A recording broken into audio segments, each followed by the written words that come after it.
বাজারের বাস্তবতার সঙ্গে তাল মিলিয়ে আবাসন ঋণের সর্বোচ্চ সীমা নতুন করে নির্ধারণ করেছে বাংলাদেশ ব্যাংক। এখন থেকে ব্যাংকগুলো আবাসনের সর্বোচ্চ 4 কোটি টাকা ঋণ দিতে পারবে। বাংলাদেশ ব্যাংকের নতুন নির্দেশনা অনুযায়ী একক গ্রাহককে ব্যাংক সর্বোচ্চ কত পরিমাণ আবাসন ঋণ দিতে পারবে তা নির্ভর করবে সেই ব্যাংকের খেলাপি ঋণের ওপর।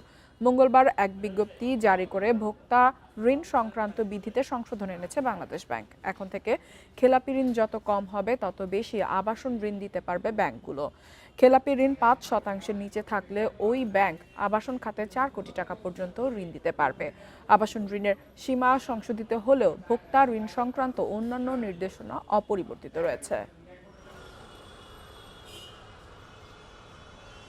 এখন যে সিলিংটা আছে তাতে খুব মানসম্পন্ন ভবন তৈরি করা সম্ভব না।